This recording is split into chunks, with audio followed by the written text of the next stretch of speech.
Salut tout le monde, ici Charles Raymond de Raymond vs Bass. J'espère que vous allez très bien. Aujourd'hui, pour cette vidéo, je voulais vous partager les choses que je fais quand on ne peut pas aller pêcher. Je sais que c'est un drôle de sujet dit comme ça, mais je pense que vous allez comprendre, vous reconnaître aussi dans les choses que je vais partager. Alors, comme là en ce moment, on est à la fin de la saison de pêche en eau libre et la pêche hivernale débute dans quelques semaines. On est dans une période qu'on ne peut pas faire vraiment grand-chose et pas mal tous les pêcheurs s'ennuient d'aller pêcher. Alors, au fil du temps, j'ai découvert une couple de petits trucs pour être plus efficace, organisé dans mes affaires, autant pour me préparer à la prochaine saison de pêche que la saison de pêche hivernale. Et même au courant de l'hiver, c'est des choses qu'on peut faire et ça nous occupe en masse pour nous préparer et être encore un meilleur pêcheur pour la prochaine année. Alors, j'espère que vous allez bien aimer la vidéo. Si oui, un petit j'aime, c'est tout le temps cool. Et sans plus attendre, bien, on plonge dans les informations. Bon visionnement tout le monde!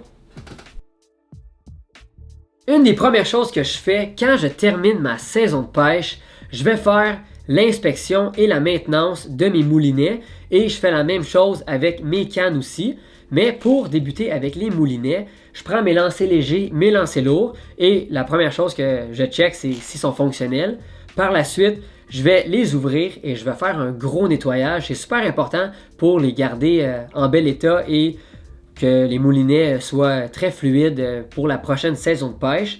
Je vais les nettoyer, je vais rajouter de l'huile, de la graisse à l'intérieur sur la mécanique dans le boîtier ici et par la suite, on est good.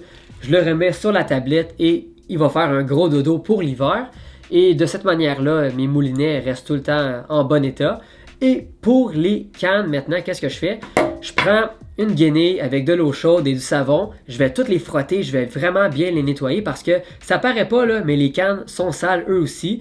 Et je les nettoie et par la suite, je vais vérifier chacun des guides sur la canne. Et en regardant les guides, je sais que des fois, il y en a quelques-uns d'endommagés, craqués. Je les fais réparer, mais en général, ça va bien. C'est rare que j'en trouve des guides cassés, mais je le vérifie quand même parce que sinon, ça peut amener à plus de problèmes. Mais pour les cannes et moulinets, c'est ça que je fais. C'est une des premières étapes de ma fin de saison. Par la suite, qu'est-ce que je fais? Je prends mes coffres de poissons nageurs, mes crankbait, jerkbait, je m'installe dans le divan, je prends ma pince à split ring. Une pince à split ring, ça sert à quoi? Ça sert à ouvrir le petit anneau de métal qui sert à insérer le trépied sur le leurre. Et là, je prends un par un chacun de mes leurres et je vérifie si les trépieds sont en bel état. Je vérifie s'il n'y a pas de la rouille, s'il n'est pas ouvert, s'il est mal aiguisé, s'il est endommagé au final. Et si oui, je le remplace avec un nouveau. Je prends ma pince, je le dévisse et j'en remets un neuf. Et je vous le dis, ça l'aide vraiment à avoir un poisson nageur qui est à son 100% parce que si on a des hameçons endommagés sur nos leurres, le moment qu'un bass ou un brochet va venir le chercher, on a moins de chances de le ramener au bateau, c'est sûr et certain, parce qu'il y a plus de chances de se décrocher. Et c'est arrivé à moi dans le passé, donc maintenant je prends plus de chance. Et à chaque fois qu'on lance, mettons, un leurre dans un arbre ou on les prie, on tire, ça arrive souvent que le trépied va ouvrir. Alors, je vérifie toujours par la suite s'il n'est pas endommagé. Et je fais ça avec chacun de mes leurres depuis une couple d'années maintenant et c'est certain que ça l'aide. Maintenant, c'est au tour d'une autre étape que je trouve quand même assez importante.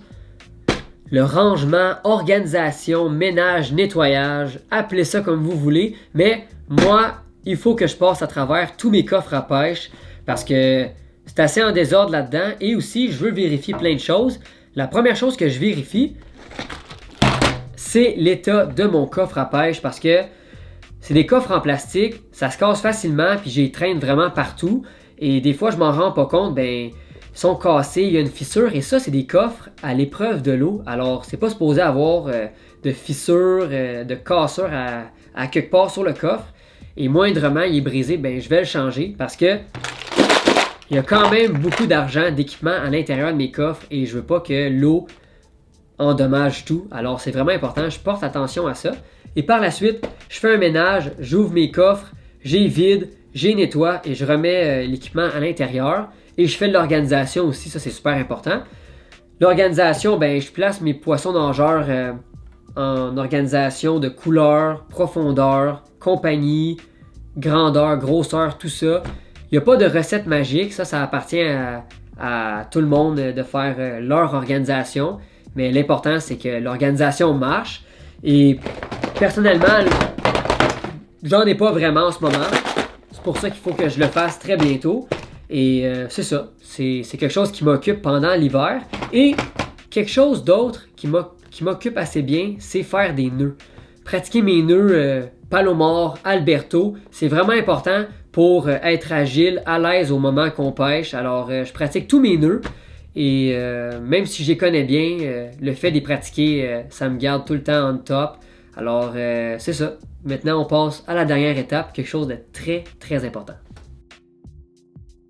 La dernière étape, c'est quoi? Pour moi, la dernière étape, quand je peux pas aller pêcher, c'est écouter des vidéos comme vous le faites en ce moment, des vidéos de pêche, des vidéos instructives sur plein de matières différentes. Moi, je suis un mordu d'informations. J'adore ça apprendre sur les nouveaux leurres, les nouvelles techniques, les nouvelles façons de pêcher et par la suite, le transmettre sur ma chaîne YouTube. Moi, j'adore ça, faire ça et c'est comme ça que je pense que j'évolue en tant que pêcheur. Et l'autre chose que je fais très souvent, c'est passer beaucoup d'heures sur Google Maps avec la vue satellite sur des nouveaux plans d'eau que je vais aller pêcher, trouver des spots, trouver des baies, trouver un arbre couché dans l'eau, un haut fond. C'est des façons d'être plus productif et déjà avoir de l'avance quand on va aller pêcher dans un nouveau lac, une nouvelle rivière, un étang. C'est vraiment la meilleure façon de faire de la prospection à partir de chez nous. Et je fais ça depuis longtemps et je vais le faire encore beaucoup de temps, ça c'est sûr et certain. Et voilà tout le monde, c'est ici que la vidéo se termine. J'espère que vous l'avez bien aimé.